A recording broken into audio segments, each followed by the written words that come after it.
Hello everyone, I'm here today to do a bit of a wrap up for 2023 and share some of my stats.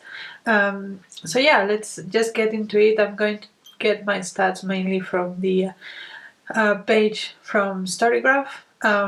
That's where I log all my books. So first of all, I have read 121 books this year, which seems fair to me. 33,104 pages and 62.2 hours of listening.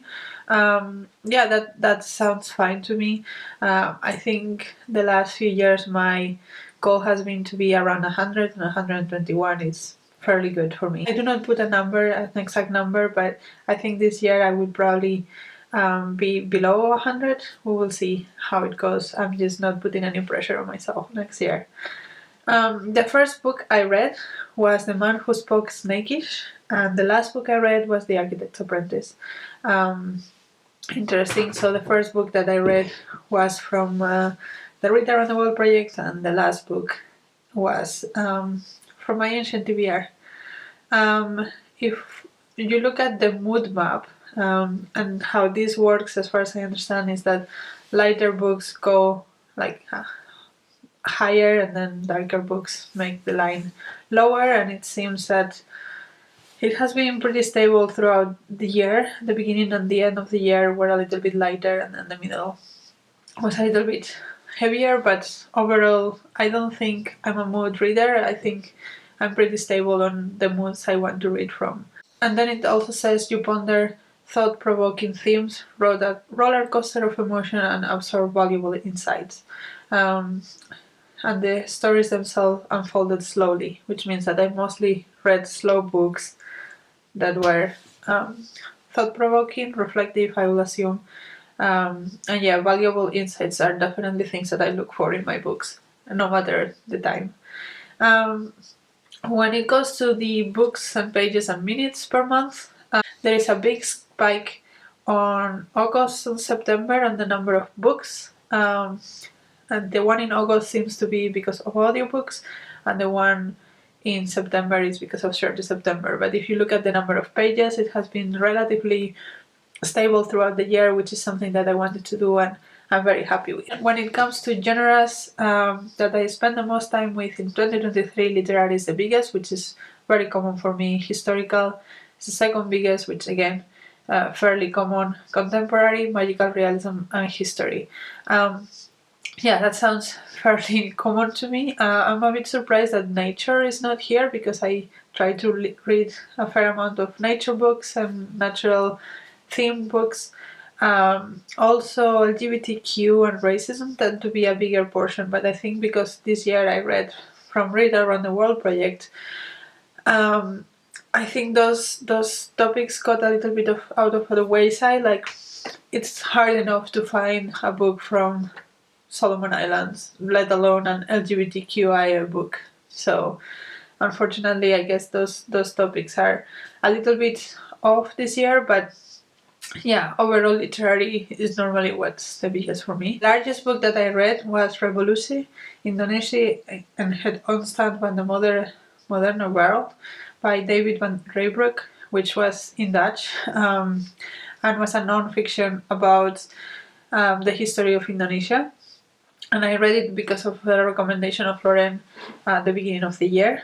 The shortest book I have read this year is My Uros by Emily Thurr-Killang, which is 72 pages, and this was a poetry collection about being from Micronesia, if I remember correctly, and yeah, it was very powerful and I really enjoyed it.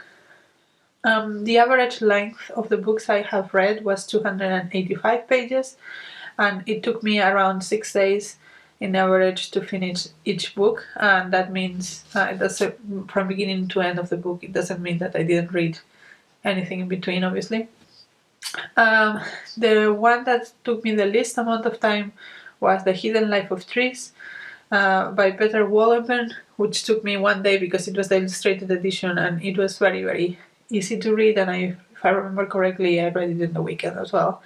And the one that took me the longest was Reading the Ceiling by Dio Forster, which took me 19 days. And if I remember correctly, that was because of logistics more than anything else. But I might be wrong. But I think, it was about logistics of other books that I had to prioritize once I had already started this, so I had to pause for a while. The authors that I spent the most time with in 2023 are Elif Shafak, which I read 2 books from, and Jeremy Tiang is actually a translator, so I read a book that he translated, and then I also read Violent Phenomena, which is an essay anthology, and he wrote one of the pieces there, I think. 5-star reads for this year is basically Stillborn by Guadalupe Nettel, which is probably one of my favorite books of this year. And I only give 5 stars to books that I expect are going to be all-time favorites. So some years I don't give any 5 stars. This year, Stillborn did get a 5 star, so I found a new favorite, so that's great. And again, I don't normally share my star ratings, but according to Storygraph, I do give star ratings, and my highest rated month was November, and I suspect it's because of nonfiction November. I think I am. I do read less nonfiction, but the nonfiction I read, I'm better at picking, so that's probably why. And then April was the month that I read the most, with 3,584 pages. And then it tells me also that the most shelf book that I have read was Babel by Erof Kwang. I'm not surprised about that. This book is super hyped, and it's one that appeals to a lot of people. And then the least shelved book that I have read is Another Last World by Taban Yo Lee Yong. Probably there are other books that could go in this category. I think I remember adding this to Storygraph, so I'm probably the only person that has this on their shelves. Then the highest rated from everything that I have read in Storygraph itself, not that I have read the highest, but Storygraph, is again Revolusi by David Van der Raybrook. So yeah, I see how that can be. Then it says I explored the works of 101 new authors, which again doesn't surprise me. Read Around the World has made me read from a lot of people that I have not read before, so that makes sense. Then it says also I DNF'd 1 book. I'm not a DNFer in general, especially if I'm doing something for a project.